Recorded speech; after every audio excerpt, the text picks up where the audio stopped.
Hey guys, Carrie-Anne for Jessica Jones, Season 1, Episode 6, aka You're a Winner. And holy shit, this episode. I mean, seriously, guys, this episode was huge. I mean, I know I've said that certain episodes of Jessica Jones are really shocking, but that really is one of the things this show does so well. It's so shocking. And this episode finally gave us those answers that we needed. I mean, they're already starting to give it to us. We're only on Episode 6, and we're already getting a whole bunch of answers. Now, bear with me, guys. I did mean to review this episode on Wednesday. I just never got the chance to review it till now. Of course, yesterday was Thanksgiving, so that was one of the reasons. But I can review today. In order for me to watch the next episode, I need to review this episode. So let's just get this episode over with. There's a lot to talk about in this episode. By far the best episode of the season so far. I absolutely love it. I mean, they're getting better and better as they go on. This definitely was the best one. And also, Luke Cage was back in this episode as well. Let's just get into that. But there's a lot to get into. Also, this is also, we're definitely going to start to see a lot more of Kilgrave. You can definitely tell with this episode that, the more the episodes go on, the more we're going to see a Kilgrave. And you definitely see that here. Because right from the beginning, we see a lot of Kilgrave. We see this man is describing the feeling of freedom that comes with being under Kilgrave's control. It's a really interesting scene. You see how this man feels like he has this power because Kilgrave makes him feel like he's in control while he is, and it's really interesting.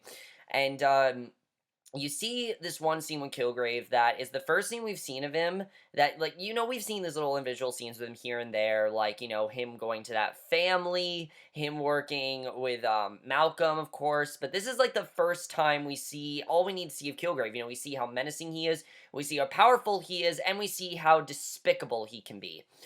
Basically, he tells a man that if he lights his cigar, he'll make him put it out in his eye. A woman deals cards, and Kilgrave goes all in for the poker game. Kilgrave tells the man to go all in as well, then tells everybody to go all in, and they do. And the pot is just over $1 million, and Kilgrave tells everyone to fold. They do. He mocks them in their loss, and basically makes it feel like it's their fault that they lost. And it's pretty incredible, that scene. David Tennant is just... He really is killing. Something like about David Tennant is that he's really not phoning in this performance. He's portraying Kilgrave as just this man that's in control. I mean, he's not really a cheesy villain. He's just in control, and it's really incredible to watch. So, Malcolm and Jessica discuss Kilgrave and his powers, and I thought it was interesting how Malcolm is actually on Jessica's side here. He doesn't plan on turning against Jessica. He wants to work with her and kind of turn against Kilgrave, and I really like that. So Malcolm suggests pulling information about Kilgrave because his powers aren't magic and they can work together to stop him. Now, it would make sense that Malcolm would want to stop Kilgrave because of the fact that, he's kind of the one that got Malcolm addicted. So Luke knocks at the door, and of course, Jessica really doesn't want to see him. But finally, in this episode, Jessica's fears come true. He says that he wants to hire Jessica, but Malcolm is really skeptical about it. Mainly because he knows what Jessica's gone through, and he threatens to kick Luke's ass if he tries anything, and Jessica dismisses him. Jessica tells Luke that she'll give him another privatized information, but but Luke wants her. He doesn't want anyone else to work with just because he knows her, and he feels like it's gonna be easier. And he starts explaining the story of Antoine Greer. Basically, the stories that, essentially, just make a long story short, he got in deep with a loan shark, he took money from his sister to pay it back, but didn't pay it back, and Jessica questions Luke's motives, quoting him on how he only protects what's his. He always says that. And Jessica wants as much info as she can get on Anton, so they shake hands and Luke leaves. And the phone rings and it's Jerry. And Jerry, I'm glad they didn't focus really on her plot in this episode. I'm glad they're really not focusing on it at all because it's just still not interesting. I like what they do with Jerry in this episode, though. Jerry in this episode as a whole was really interesting. This is what I like, and again, guys, I can't reiterate this enough. I don't dislike Jerry and her girlfriend. I think they're fine. I just don't really like what's going on in her storyline. But here, finally, they've given her something else to do, and I really like it. Jerry tells Jessica that she has no dirt on her ex, but that Jerry called to tell Jessica that Hope was attacked. And finally, in this episode, we find out what's going on with Hope. We've gotten these little hints ever since episode 1 that something weird's been going on with Hope, and we finally find out in this episode. Jessica meets Jerry outside the prison. Jerry bribed a guard for information, apparently, and Jessica gets the info, thinking that the woman Garcia who attacked Hope was Kilgrave, that Kilgrave told her to do this, and that's why she attacked her.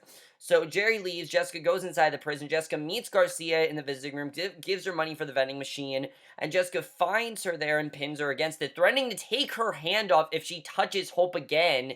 And Garcia's telling Jessica that Hope paid her to beat her, that Hope actually paid her to beat her up. So this is where we get this amazing twist here, and this scene we get with Hope, I mean, was just so sad and really shows how tragic her life really is. I mean, we already knew that Hope had parents that obviously she killed, and there's been a lot that's going on with her. There's a lot more going on with Hope than we think. Her life is a lot more fucked up and a lot more complicated than we think, and you really see that here. And whoever plays Hope, I can't think of the actress right now, but she really gave an amazing performance in this scene. I really understood and sympathized with her very well. I think this is really the first time we understand Hope and understand what she's been going through. Because Jessica meets Hope in the infirmary, questions obviously why she paid Garcia to beat her up. Because why would you just pay someone to do that? We knew something was going on with her because in episode 5, of course, we thought that this girl was abusing her, but there's a lot more here. Basically, not only is Hope, paid this girl to beat her up, she's paid her to beat her up because she is pregnant. I literally gasped at this. I mean, I don't gasp a lot of things, but this is something where I was genuinely shocked. I never thought that was, that's what was going on with her. But yeah, she's pregnant, and the doctor won't see her for 2 months, and Hope won't wait that long because every second the baby's there, she's raped again, her parents are shot again, and she does not want the baby to live. She wants to kill the baby. She wants to get an abortion. She feels the baby is the reason why all this stuff is happening. Apparently, she's been raped. She's, her parents have been killed, and it's all pretty much because of this baby. Now, my biggest question is Kilgrave responsible for this baby? I kind of feel like he is, because we know that Kilgrave is the reason her parents were shot. We know Kilgrave's the reason why, we know she was under Kilgrave's control when she killed her parents. So could it be that Kilgrave is the reason that she has this baby? I mean, what is Kilgrave raping her? That's really my biggest question here. I don't know if that's true, but just from those little details, I feel like it is possible that she could be saying, oh, the Kilgrave has a connection to this baby. So, Jessica sends a picture to Kilgrave when he requests it. If you remember, he sent pictures to her, and it seemed like she really wasn't going to work for him, but now she's agreeing to because, obviously, he agreed to not come after her. So he's sitting in a restaurant looking at houses on his computer, yells at the crowded place to be quiet. They do. He reviews the picture she sent so far. Why he's looking at houses is one of the most ingenious twists we will get to at the end of this episode, but we'll get into that. Jessica enters a building as a man in a car watches her. She walks into the apartment and searches it. Someone makes noise in a back room, and she's startled to see that it is Luke. And obviously, she didn't really want to see Luke, but she's forced to here. He looks through paperwork as Jessica breaks down why she believes Antoine packed up and left, and Jessica wants to find him because he kept his word. He always keeps his word. Jessica goes through the trash can, finds lottery tickets, and we get one of the funniest scenes we've ever gotten with Jessica. This is a girl, of course, that's always really depressed, really just like, yeah, whatever, I'm very sarcastic. So for her to be this, like, peppy lottery girl, I thought was so great. If you guys watch, the CW, and you live in New Jersey, and they do this thing called, give Jersey a chance or something like that. It's like this lottery thing in Jersey. There's this girl in there, Erica Young. She is like the most happy, peppy girl you could think of. She's like, hi, lottery players, I'm Erica Young. That's exactly Jessica in this scene. That's exactly what this reminded me of. She's leaving a message telling me he's a winner and has to call back to claim it. I mean, that was just so great. It really showed, I can't think of the actress that plays her. Shit, I can't think of her name, but her abilities very, very well. Her comedic abilities is just so great, and I love how the show always tries to throw in humor, and it's very good. So outside, Jessica and Luke encounter the loan shark, and Luke wants to strike a deal to find Antoine. Jessica gets 5% finder's fee, and they all part ways. So Luke offers Jessica a ride home on his bike. He hands her a helmet. They ride off. They arrive, and Luke asks what's next with Antoine. And she tells him that she's going to do some digging before heading inside, and I thought that was smart of her. So Malcolm approaches Luke and questions Luke's interests, because he really wants to know what's Luke's interest here. He doesn't want Jessica to be hurt, and Luke tells Malcolm not to get attached because, Malcolm really doesn't know what Luke's connection is, if he's with Kilgrave or what's going on. And I like what Luke tells Malcolm, to not get attached. It's very interesting that he's saying that. So Luke asks about Kilgrave and, what's going on with him.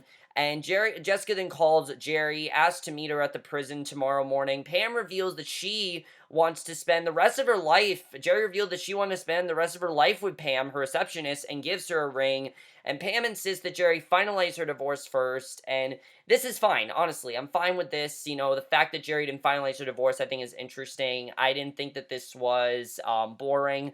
The fact that she's marrying Pam, I'm fine with because this plot can go away. It's just, Again, guys, it's not that I don't dislike what's going on with Jerry. I don't like the way it's being handled. And I think this is a good way to deviate away from this cheating storyline, which I like. So Luke knocks on Jessica's door. She tells him to go home. He says that he knows about Kilgrave and explains that he knows what he did to Malcolm and her.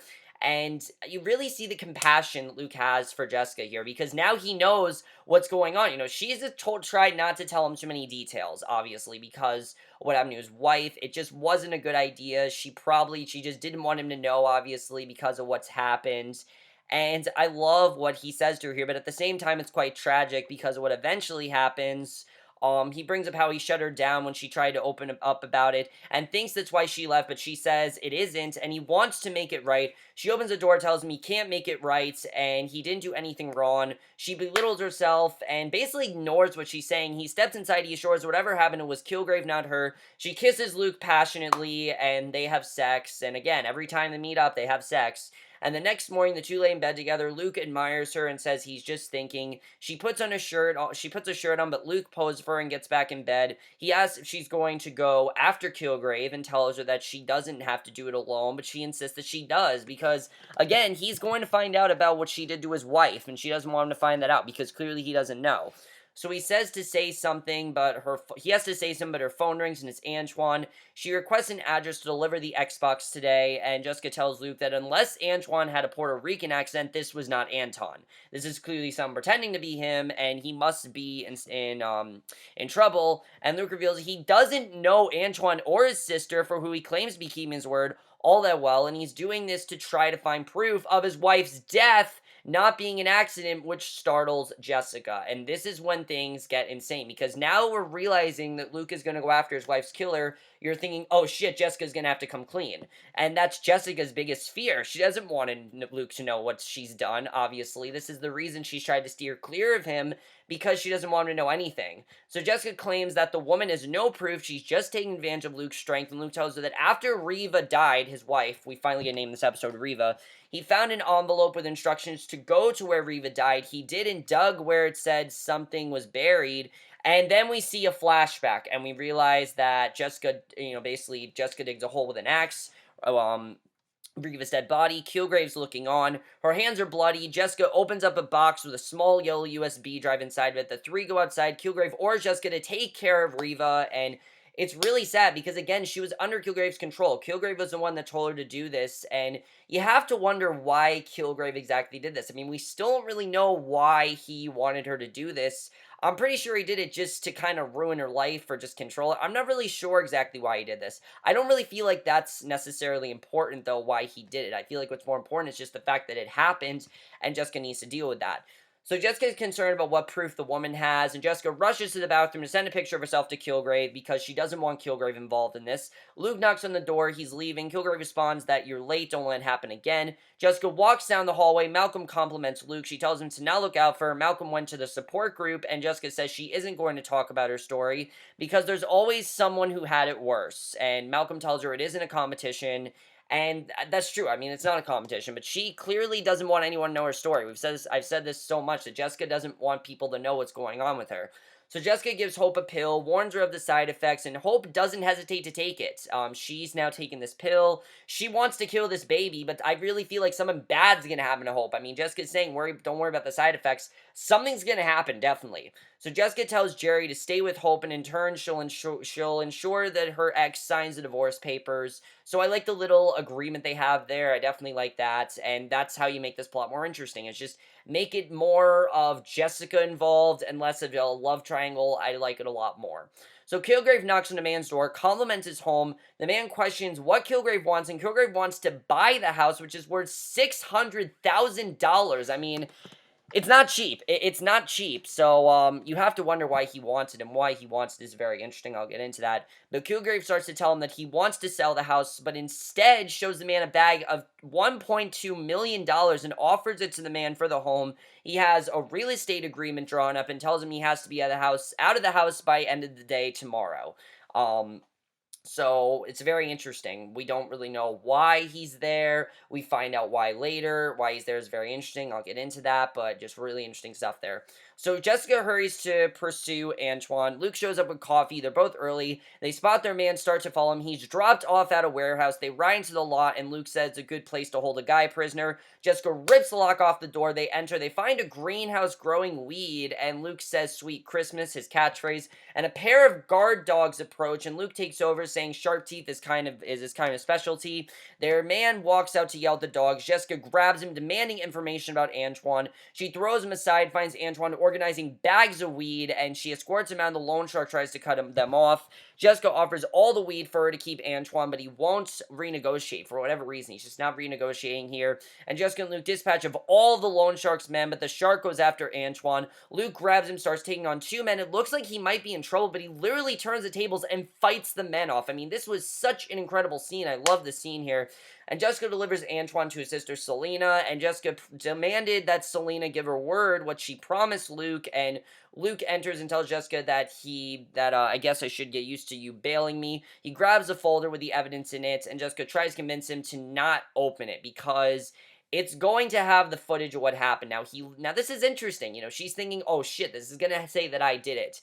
Now, he opens it, he looks there, he says, the bus driver, Charlie Wallace, was drunk and blames him for killing Riva. You have to wonder who this is. Was he under Kilgrave's control? Did Kilgrave have a connection to him? Did Kilgrave go to Charlie and tell him did Kilgrave go to this man Charles and tell him to cover up, what Jessica did? I mean, you have to wonder what's going on there, but you can definitely tell that Jessica really feels guilt over this. She asks him if it's done, and he nods before walking out. He pretty much thinks that Charles Wallace is the man that killed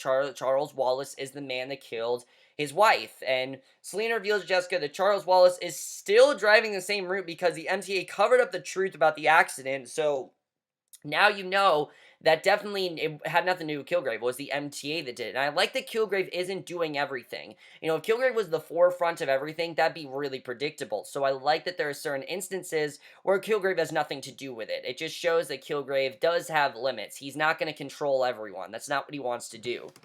He picks certain people, and that's how he does it. So Luke rides the bus. He stares at the driver. The bus empties. Luke is the last one on board. The driver tells Luke it's the last stop, and Luke asks if they know who he is. He has no idea. He asks about Riva Connors, and the driver is sad, and he apologizes. And, of course, Luke thinks that this is the man that killed his wife. And Michael Colter's performance, the rest of this episode, Michael Colter, I mean, I really felt his performance. This is one of the reasons why I love that he's on Jessica Jones before he's on his own show, Luke Cage, because it just shows how great of a character he already is. Just the fact that we think we already know his character, I think is awesome.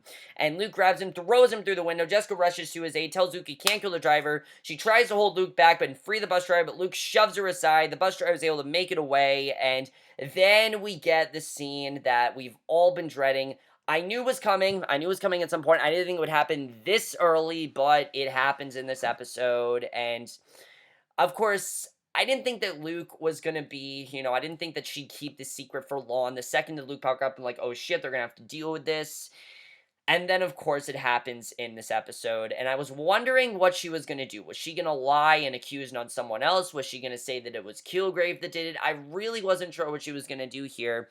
But she tells him straight out that Charles didn't kill his wife, she did, and he doesn't believe her at first. He thinks that she's just trying to be a kind-hearted soul and cover up the death, and she explains that Kilgrave and her brought Riva to the warehouse. Kilgrave manipulated Riva into giving her the USB drive before telling Jessica to kill Riva. He forced her to do it, and Luke pushes Jessica against the bus, and you can see that Luke is just so enraged. This girl that he's known, that he's slept with, that he has even defended, that he's done everything for, is all of a sudden his wife's killer. I mean, he really feels betrayed. You can understand that. And Jessica tells Luke that she hit Riva and killed her, and she was dead before the bus got there. Luke cocks back and punches the bus, and he says that she slept with him, and she says that she didn't plan it, it just happened, which is true. She never planned to sleep with Luke. She did not go to that bar to sleep with him. It just happened, and he tells her that she made him think he could get past it, asking if Kilgrave forced her to do that. He's shocked, sad, and insulted. He asks if she would have ever told him the truth, and a crying Jessica doesn't respond because She probably wouldn't have. If she did not have to, she wouldn't have. And what he says, I think is very interesting to her. I like that Luke isn't forgiving. You know, in other shows, like, say, Arrow or The Flash, they probably would forgive, honestly. I think it'd be one of those instances where, yeah, they get over it very quickly. That's just, this doesn't seem like something that Luke's gonna get over very quickly at all. In fact, it kind of seems like this might be one of the final times that Jessica and Luke are together. And he tells her straight out, he says, I was wrong, you are a piece of shit. He walks away, and it's just so sad. But Michael Colter, like I said, in that entire scene was just so great. His rage was there. You really feel like he really feels like he's been played. He really feels like he's known this woman and now he doesn't know her at all. It's really sad, but that's what's going on there.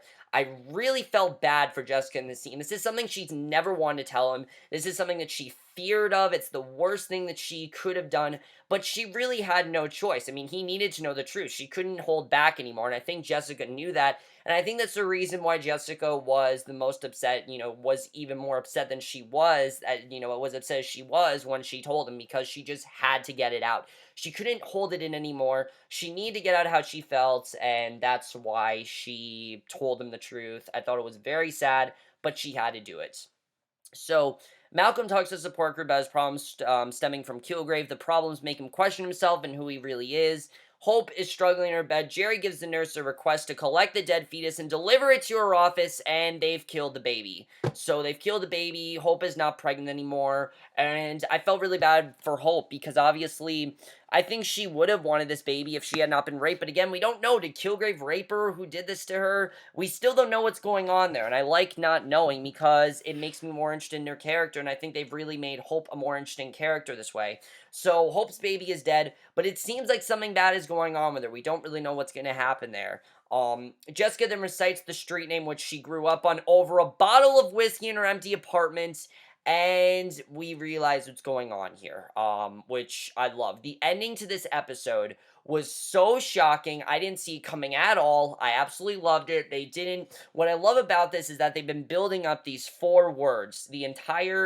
The whole first episode, she said it, kind of been steering away from it, and finally we get back to it here, and it's just such an amazing reveal. As we know, Kilgrave wanted that man's house. He takes the keys to his new house, dismisses the man who sold him. He inspects the place, running his hands along the wall. One wall catches his attention, and he inspects it closely, peels back the wallpaper, reveals height markers for Jessica at different ages.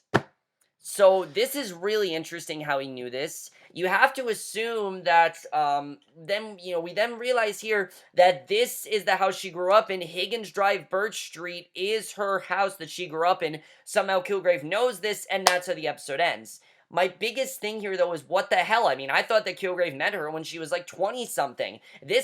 We are only to assume that he didn't meet her then. He knew her before then. That's what this is making me think, that he knew her way before they actually met, that he maybe even knew her since she was a little girl, because how would he know where those height markers are? You don't have height markers when you're 27, you have those when you're a little kid, so clearly he's known her a lot longer than we think he has, and I really love that reveal. This is going to be very interesting to see what's going to happen there, and the fact that he wants to reconnect with Jessica, I'm definitely very interested in, and that was an amazing reveal. I love that, and I cannot wait for the next episode. I am so excited for it, but there's so much to talk about, really, guys. This episode gave me so much to think about, and I love it. What is going to happen with Kilgrave? Because obviously Jessica told Kilgrave to back off, to leave her alone. I don't think he's going to. I think he's in her house for a reason. There's something that he wants. We don't know what he wants, but there's something that he wants that he doesn't have right now. And we don't know what it is, so we're going to have to figure out what's going to happen there. That's going to be very interesting. Is Jessica going to try to make amends with Luke? I don't really know. I feel like Jessica's going to try to stay away from Luke because he wants nothing to do with her right now. Obviously, he's really sad, and do I think that Luke will eventually forgive her? Yes, obviously, because we need to get to Defenders, and obviously he's going to have to forgive her. Though it might be more interesting if Defenders happens and these two still don't get along. That could be interesting, but I don't think that's going to happen. I think that he'll eventually forgive her, but not right now. Right now, he has a lot to deal with, and we'll have to see what happens. That definitely is going to be very interesting to see how they handle that between Jessica and Luke, because there's a lot to handle there. I mean, he just realized that this woman that he's been sleeping with killed his wife, and he really doesn't know what's going on there, and I think he still doesn't fully understand how Kilgrave operates. He doesn't understand that yet. Hope and this baby. What is going to happen to Hope? Because Jessica said there's going to be some side effects. So what are those side effects? Something bad is going to happen to Hope, definitely. No Trish in this episode, I just realized. There was no Trish this entire episode, and I don't know why Trish wasn't in this episode, but she wasn't. Will wasn't in this episode either, which I thought was interesting. Malcolm seems like he really wants to help out Jessica, but she really doesn't want his help. She wants to handle this on her own, like we've seen. Jessica wants to be independent. She wants to do things on her own, and Malcolm, again, wants to help her out, but she does not want that help. She wants to do this on her own. She wants to handle things by herself, and I think it definitely is very interesting to see what's going to happen with that. Is Jessica sincere in her word to Jerry? Obviously, Jerry does want to get a divorce from her wife, and she wants to marry Pam, obviously, so we're going to have to see what happens with that. I like finding out more about Jerry and her wife. This is definitely a lot more interesting than just her wife being mad at Jerry and Pam. I think this is definitely a lot more interesting what they did there. Again, we don't know, was Kilgrave responsible for Hope's baby? I'm only to assume he is, because we know that she was under Kilgrave's control when she killed her parents, so I'm assuming that most likely Kilgrave raped her. I'm assuming that's what happened, and I wouldn't be surprised if he did. Kilgrave is a villain that, we understand why he's doing things. What I like is that we're not supposed to have remorse for him. I really don't feel like we're supposed to feel bad for what Kilgrave's done. I feel like he's more of a character, like, we know what he's doing, but we still don't feel bad for him. He's still this cold-hearted villain, and I definitely really like seeing that, the way he manipulate people. I mean, that casino scene just says it all, and I think it definitely is very interesting to see what Kilgrave's really going to do, because again, like I said, we still don't know his motive, and we don't really know what he's going to do and how he's going to handle this whole situation. Why is he in Jessica's house? I don't know. Why is he, why is he going to all these random people? We don't know. We don't really know what Kilgrave is doing, and I like that. I like that uncertainty. I like not knowing what's going on there. It's just very interesting overall, definitely. The action scenes, like I said in this episode, were amazing. I definitely really love them. What exactly is going to happen now, though? Because I really want to know what's going to happen in terms of Luke. I mean, what is Kilgrave going to do? He has to know that Luke's still out there. And I feel like what he has to do really does put Luke in danger, and puts Jessica in danger, and puts pretty much everyone she loves in danger. I feel like that's kind of what he's trying to do. He's kind of trying to put people in danger. But again, we still don't know, and I like that. I like that we don't know what he really wants to do, because it just keeps me watching, and it keeps me invested in not really knowing what he's doing. Is very interesting. I'm definitely looking forward to seeing what he's going to do. But let me know what you guys thought of this episode. We only have a few more episodes left. I'm going to watch episode 7 right after this review. Let me know what you guys thought of this episode. I definitely really loved it. One of my favorite episodes so far. Definitely by far best episode of the season. And we'll see you guys in my next video, which will be for episode 7 of Jessica Jones. And we'll see you guys. Sorry, I've been a little behind on the show. I was planning on finishing it this weekend. I'm going to try to do that. We're going to see if it happens. I'll probably not do that, because I do want to watch Man in the High Castle as well. And we'll see you guys in the next video, which will be for episode 7 of Jessica Jones. And we'll see you guys for that. Okay, bye.